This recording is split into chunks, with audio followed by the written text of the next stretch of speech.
Assalamu alaikum wa rahmatullahi wa barakatuh. Hi, this is me, Ahmed Salim. I'm going to walk you through my 6-month internship in ADIC. First, a quick disclaimer. I didn't include any logo of any organization in this presentation because I don't have written permission to do so. Second, I will use the word I and we interchangeably because I was part of a team of 4 technical pedagogy developers. So, the technical pedagogy developer job, it's a job concerned with developing education from a technical perspective, and technical here, I mean using digital tools and AI. So, during my internship, I worked in 4 main projects. The first one, AI for teachers, where we designed and delivered training intensive program for teachers, teach them how to use AI in their education day-to-day practice to make the classroom more engaging. We help them to learn about prompt engineering, how to protect the data privacy of their students, teach them text generation, video generation, and image generation toward more engaging classroom. The second project, the teacher hackathon. This was, I would say, the first vibe coding teacher hackathon, where teachers came to 42, developed their own web application and web platforms using AI to help their students develop their science competencies.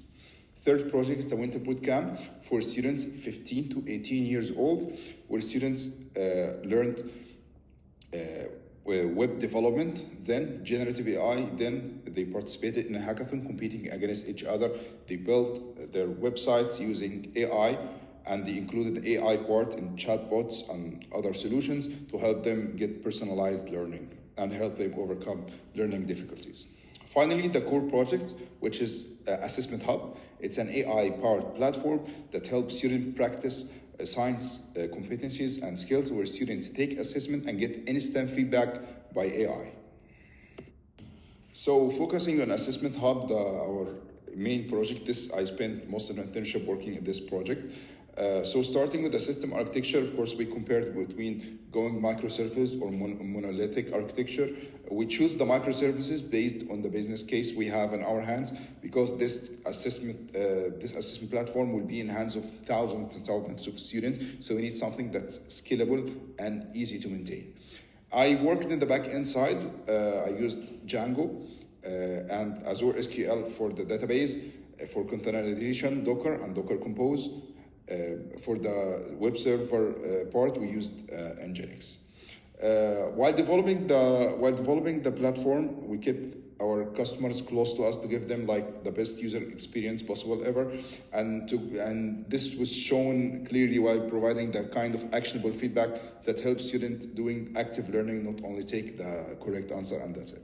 For the AI part, we start testing with LangChain. We used many models from OpenAI, starting with the GPT-4, from Anthropic, models from even the GROC, the open source models. However, at the end, we settled on the OpenAI with the one that give the most comprehensive feedback, if you can say, and focus on providing structured output using the JSON to make it much easier for the student to comprehend.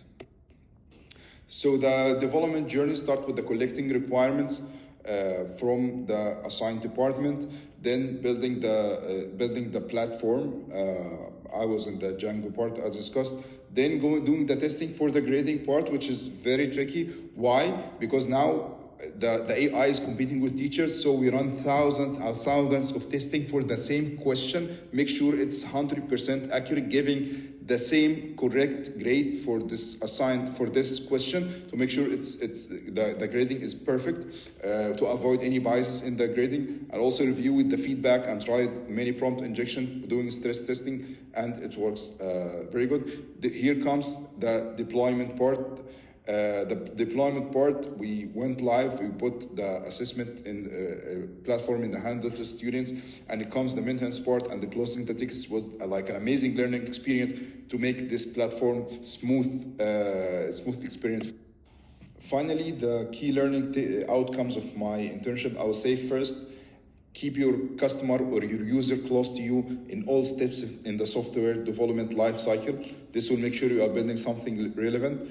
Second, I learned how to balance technical innovation with practical classroom application, and this comes from deeper understanding of what industry we are operating in. Third, Like it's more beneficial to create an AI tools to augment the human factor, not replacing the teacher, not replacing the educators, but make their life easier. Finally, the education technology can promote equity and accessibility because our platform, any students here can access it who is 15 years old, regardless of his economic level or regardless what kind of school tuitions they are paying. And this is some of my internship. Thank you for your time.